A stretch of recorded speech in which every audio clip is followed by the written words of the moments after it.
हाफिज ज़ुबैर साहब, ये कहा जा रहा है कि इसको प्रेशर टैक्टिक के तौर पे इस्तेमाल किया जा रहा है इस फैसले को, बट दूसरी तरफ ये भी वाज़ेह है कि इसमें जिन जिन लोगों से बात करें सभी कहते हैं कि सज़ा हो जाएगी बानी पीटीआई को। ये इतना ही क्लियर केस है, आपको भी लगता है कि इसमें सज़ा ही होगी? बिस्मिल्लाहिर्रहमानिर्रहीम, बहुत शुक्रिया। नहीं देखिए, जो हम असल में ओपन ट्रायल नहीं है, ये जेल के अंदर हो रहा है, वहाँ अदालत लगाई जाती है, तो हमने इस केस को नहीं देखा, ना आपने ना साद रसूल ने या किसी और ने इसको नहीं देखा कि वहाँ क्या हुआ है, क्या हुआ। तो नेचुरली, लेकिन क्योंकि बाकी जो एक तसलसल से उनको हर लोअर कोर्ट से या नीचे की अदालतों से उनको सजाएं होती रही है, जो बाद में कलअदम करार दी हाई कोर्ट ने, तो लोग यही कह रहे हैं कि इनको हो जाएगा, क्योंकि यहाँ हुकूमत वक्त सब चाहती है उनको सजा हो और इमरान खान साहब जेल में ही रहें। और ये देखिए, जो मोस्ट इंपॉर्टेंट बात मैं आपसे करूं, पहले तो आप देखिए हमारा एक सेक्शन है 366 क्रिमिनल प्रोसीजर, उसके अंदर जजमेंट की डिलीवरी का दिया है, किस तरह से जजमेंट सुनाई जाएगी। उन्होंने कहा जजमेंट सुनाई जाएगी, अगर एक्यूज कस्टडी में है तो उसको पेश किया जाएगा, अगर जो टाइम है तो ये जेल अथॉरिटीज की जिम्मेदारी थी, और अगर जो एक्यूज बाहर है उसको टाइम बता दिया जाएगा कि इस वक्त पे आप पहुंचे। जो सुनने में आ रहा है कि सलमान सब्ज़ा लाहौर से आते हैं और बुशरा बीवी शायद पेशावर से आती हैं, तो उनको टाइम 11 बजे का दिया गया, तो जज साहब ने पहले अजन कर दिया। दूसरी बात, सबसे इंपॉर्टेंट बात, इसी 366 का एक सब सेक्शन है जो कहता है कि अगर इसकी उनकी प्रेजेंस में ना भी सुनाया जाए, या प्लीडर को, देखिए नोटिस प्लीडर को भी जाता है जो वकील होता है, अगर ना चुनाए तो जजमेंट कल अदम नहीं हो जाएगी। तो ये 366 पढ़ ले, उसमें क्लियर है कि जी, तो ये कोई एक्सक्यूज नहीं था जज साहब को कि वो आए नहीं, वो तो कस्टडी में, तो उनके तो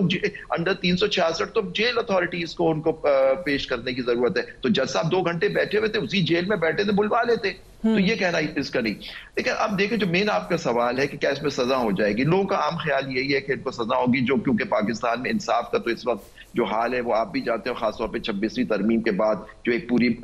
ठीक है, जो जुडिशरी को दबा दिया जाए उन 6 जजों के खत के बाद, इस्लामाबाद हाई कोर्ट के बाद, जो हमने हाल देखा है वो तो आपके सामने, मेरे सामने। देखिए इसमें मुद्दा क्या है, इशू ये है कि ये केस है क्या, कि देखिए लोग आम बात करते हैं कि जो अल-कादिर ट्रस्ट में चला गया, ये इमरान खान साहब पैसा, ये केस शुरू हुआ है नेशनल क्राइम एजेंसी है यूके की, उन्होंने एक इशू किया कि इन्होंने रियाज मलिक साहब ने हसन नवाज, जो नवाज शरीफ साहब के बेटे हैं, 1 हाइट पार्क का घर जो खरीद लिया 50 मिलियन का, वो उनका ख्याल था कि ये अमाउंट ज्यादा थी, पैसा किस तरह से आया और किस तरह से खरीदा गया। इस पे उन्होंने फ्रीजिंग ऑर्डर कर दिया अंडर देयर लॉ, उनके फ्रीजिंग ऑर्डर की पावर है अंडर देयर लॉ। लेकिन बाद में एक सेटलमेंट किया, उन्होंने एक सिविल सेटलमेट किया कि जी हम ये एक सेटलमेंट किया, और ये लिखा कि ये जो हम सेटलमेंट कर रहे हैं इससे आप पे कोई जुर्म साबित नहीं हुआ। अच्छा, अब ये पैसा रियासत पाकिस्तान का नहीं है, वो रियाज मलिक साहब को जब वो पैसा छुटा मिला तो उन्होंने सुप्रीम कोर्ट में आया, उस रियाज मलिक साहब ने भेजा, कि कोई हुकूमत पाकिस्तान, ये एनसीए ने नहीं भेजा, उन्होंने से वहां से जो एनसीए ने भेजा वो सुप्रीम कोर्ट में आया, उन्होंने कहा मेरी लाइबिलिटी है, उसको हम सेटल कर देते हैं। अच्छा, लेकिन एनसीए ने एक बात कही, एनसीए ने कहा कि जी ये हमारे बहुत सारे इस तरह से सेटलमेंट होते हैं, आप इसको खुफिया रखेंगे जो हमारा एग्रीमेंट होगा। ये वो खत है जो उसमें आया कैबिनेट में, और उसमें उन्होंने कहा कि जी हम इसको खुफिया रखेंगे, ये हमसे नेशनल क्राइम एजेंसी जो है यूके ने, क्योंकि और भी इश्यूज हैं इसमें, अगर ये पैसा इस तरह से नहीं आता तो हुकूमत पाकिस्तान कितने साल लड़ती वहां ब्रिटेन में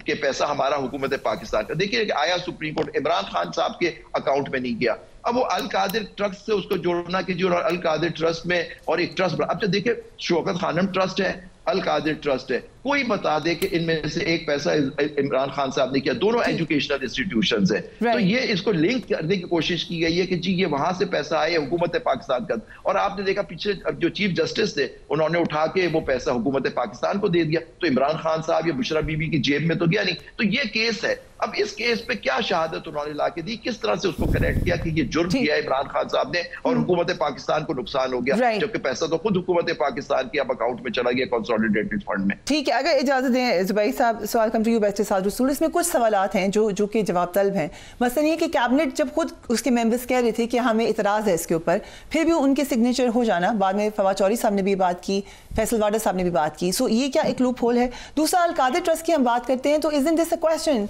कि प्राइम मिनिस्टर क्यों उसी ट्रस्ट के बारे में सोचेंगे जो उनकी अहलिया का है? सो ये कॉन्फ्लिक्ट ऑफ इंटरेस्ट इसमें नहीं आता?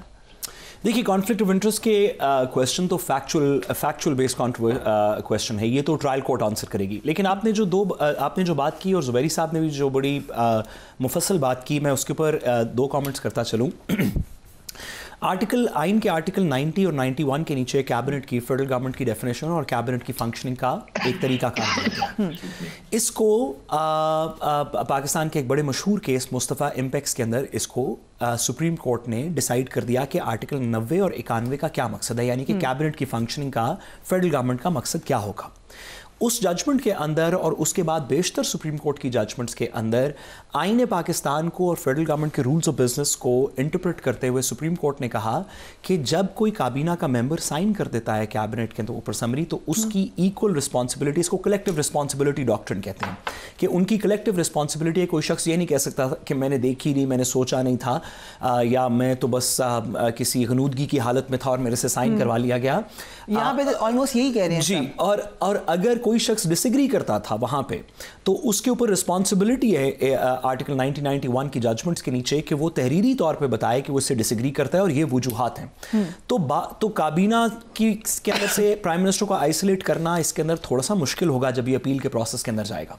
और जो दूसरी बात आबिद ज़ुबैरी साहब ने की, मैं उसको थोड़ा समराइज करूं। जो ज़ुबैरी साहब ने भी फैक्ट्स बताए और यही एविडेंस हमारे सामने भी है, जो रिपोर्ट हुआ मुख्तलिफ पीरियड्स के अंदर, कि जो पैसा पाकिस्तान आया 190 मिलियन पाउंड्स का, उसके पीछे कन्विक्शन कोई नहीं है, यानी कि वो किसी क्रिमिनल ऑर्डर के बाद नहीं आया, वो एक सेटलमेंट के थ्रू आया। पैसा आया सुप्रीम कोर्ट के अंदर, सुप्रीम कोर्ट को पता था कहां से पैसा आया, किस जुमरे में आया। जब सुप्रीम कोर्ट के पास वो पैसा था तो उसको किसी ऐसे अकाउंट में डाला गया जहां पे उसके ऊपर मजीद collections, cost of funds, interest, जो भी आप उसे कहना चाहें, शायद इस्लामिक इंस्ट्रूमेंट था, उसकी वजह से वो पैसा बढ़ता गया और सुप्रीम कोर्ट की निगरानी में रहा। फिर जब वो रिलीज हुआ तो वो भी क्योंकि सुप्रीम कोर्ट की निगरानी के अंदर ये पैसा रखा गया था, तो सुप्रीम कोर्ट के नॉलेज से रिलीज हुआ। इस सारे के अंदर ट्रायल कोर्ट का ये कहना या इन्वेस्टिगेटिव एजेंसीज का ये कहना कि 2 बातें, एक ये कि उनको एक ऐसी बात पता है इसके अंदर क्राइम जो सुप्रीम कोर्ट को मुतअद्दिद बार इस सारे प्रोसेस के अंदर पता नहीं चला। दूसरा ये कि अगर वाकई इसके अंदर कोई इस तरह का क्राइम कमिट हुआ है कि नेशनल एक्सचेकर के पैसे से आपने एक प्राइवेट आपने एक बहरिया टाउन का आपने डेट सेटल कर दिया, अगर वाकई इस तरह का कोई फैक्ट है, तो जो मुतल्लिका सुप्रीम कोर्ट के जज साहिबान हैं बसद एहतराम, जिन्होंने ये करने की इजाजत दी उस वक्त, आप उनको एक्यूज में रखें। आप ये कहें कि ना कैबिनेट का कोई और शख्स होगा, ना अदालत का कोई और शख्स होगा, और एक शख्स के खिलाफ ये मुकदमा चलाएंगे। मेरे ख्याल में ये एक ऐसा सुकम है जो जब ये मुकदमा अपील्स में आएगा और हायर कोर्ट्स इसको देखेंगी, तो हुकूमत और प्रोसिक्यूशन के लिए इन सवालात का जवाब देना बड़ा मुश्किल होगा। Right, very interesting. सो एक ही क्वेश्चन है आप दोनों से। ज़ुबैर साहब, first from you. Chief justice ने ये कहा कि वो वक्त गुजर गया जब जजेस ने एक दूसरे के खिलाफ पोजीशन ली हुई थी, ये सुप्रीम कोर्ट तब्दील हो चुकी है, अब मामला वैसे नहीं है जब माजी में थे। So is this correct?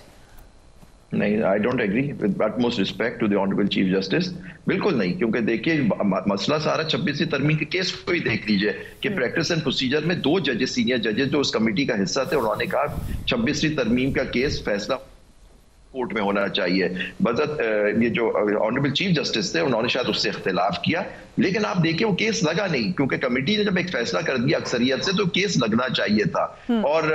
उसमें अभी जाके तो नंबर लगे, अब पता नहीं जहां वो लगेगा। हम लोगों ने एप्लीकेशन दे दी है, फुल कोर्ट की हियरिंग की उसकी, लेकिन देखिए तो अगर ये नई बात है तो ये, और फिर एक कोर्ट के अंदर एक सुप्रा कोर्ट बन जाना, एक बेंच बन जाना, जो सारे केस एक ही केस वहां चले जा रहा है, मैं भी उस केस के अंदर है, तो बाकी जो सारे कॉन्स्टिट्यूशनल के केसेस हैं या और केसेस वो सब लग ही नहीं रहे। तो आपका जो इशू था कि जी वो केस ही नहीं चलते, तो बिल्कुल इसके तो पूरा पैरालाइज हो गया है सिस्टम, क्योंकि अगर एक ही केस चल रहा है, वहां रोज एक केस चलता है। अभी पिछले 2 अभी शुरू हुआ दोबारा, दिसंबर में भी चल रहा था, छुट्टियों के बाद फिर शुरू हुआ, वो मिलिट्री कोर्ट्स का केस है। तो बाकी केसेस जो 26वीं तरमीम वगैरह की वो